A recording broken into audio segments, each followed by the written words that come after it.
The year 1987 gifted cinema a creature feature that was simultaneously a visceral action spectacle, a taut thriller, and a profound deconstruction of the 80s action hero, Predator. Directed by John McTiernan and starring Arnold Schwarzenegger at the zenith of his action career, the film is a masterclass in escalating tension, atmosphere, and the unsettling idea that even the most formidable human warrior can become the vulnerable prey. It's a cinematic marriage of the Vietnam-era jungle warfare aesthetic, steeped in humidity, shadows, and paranoia, with a science fiction horror element that's as intelligent as it is terrifying. The narrative thrust begins with the introduction of Major Alan "Dutch" Schaefer and his elite paramilitary rescue team, a veritable Mount Rushmore of 80s action archetypes. There's the stoic, professional Mac, the indigenous, tracker Billy, the wisecracking, machine-gun-toting Blaine, the cerebral, loyal Poncho, and the hapless, inexperienced radio man, Hawkins. These are men forged in fire, seasoned veterans whose confidence borders on arrogance, a collection of human apex predators.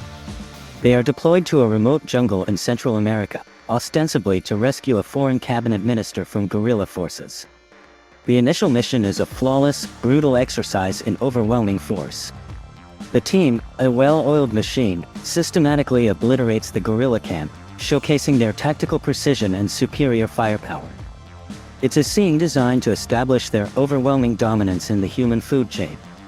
McTiernan uses this sequence not just for action, but to build a dangerous sense of invulnerability around the characters. This confidence is immediately and violently undercut when they discover the horrific remains of a previous Special Forces team, skinned and hung from the trees, a chilling tableau that introduces a primal dread into their professional routine. The atmosphere in the jungle is a character in itself. The heat is palpable, the vegetation oppressively dense, and the ambient sounds of the rainforest morph into sources of suspicion and fear. McTiernan expertly uses the environment to disorient and isolate the squad. The feeling of being watched, of being stalked by something unseen and incomprehensible, quickly supplants the initial swagger. This is where the film pivots from a straight action flick into a psychological thriller. The introduction of the Predator, a technologically advanced, formidable alien hunter, is handled with masterful restraint. Initially, we only see its perspective, a shimmering, heat-sensing thermal vision that renders the jungle and the soldiers in spectral, threatening colors. Its primary weapon is its invisibility, a cloaking device that makes it a ghost among the trees. The first attacks are surgical, swift, and utterly baffling to the seasoned soldiers. Hawkins is the first to fall, snatched away with an unnerving speed. Blaine is next, dispatched by the Predator's lethal plasma caster, a wound that defies human weaponry. As the team begins to lose members and grapple with the sheer impossibility of their adversary, their professional facade crumbles. The disciplined unit dissolves into a desperate band of survivalists. This is the film's brilliant stroke, pitting the absolute peak of human martial prowess against a true, non-human apex hunter.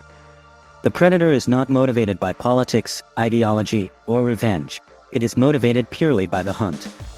It seeks worthy prey, using their own tactics, booby traps, stealth, camouflage, against them, but augmented by vastly superior technology. The central conflict quickly transforms from a rescue mission into a fight for survival, forcing the soldiers to shed their military-issue arrogance. The moment of true desperation comes after Mac's frantic, doomed attempt at revenge, leading to the deaths of Mac and Dylan. Now, only Dutch and the captured guerrilla Anna remain. The jungle has claimed all the others. The film culminates in a breathtaking, iconic showdown between Dutch and the Predator. Having realized that the alien uses its superior technology to compensate for the fact that it can see them, Dutch reaches a profound, primal conclusion. He must neutralize the technology and force a fair fight. He lets Anna escape, then uses his wits and his environment, rather than his M16, to prepare the battlefield. This sequence is a visceral celebration of human ingenuity and primal resourcefulness. Dutch sheds his remaining gear, strips down to his most basic elements, and covers himself in mud. This simple, ancient technique blinds the Predator's thermal vision, forcing the hunter to rely on its other senses. It is a stunning reversal. The most technologically advanced soldier is saved by embracing the most primitive form of camouflage. The final confrontation is a grueling, hand-to-hand spectacle. Dutch crafts traps, uses rudimentary weapons, and relies purely on his strength, agility, and cunning. The predator, in a moment of supreme hubris, ditches its cloak and even its mask, accepting the challenge to fight on purely physical terms. This act of fair play underscores its warrior code. It respects a truly worthy opponent. The battle is a brutal, exhausting dance of survival, ending with Dutch luring the creature into a massive, log-trapped pendulum.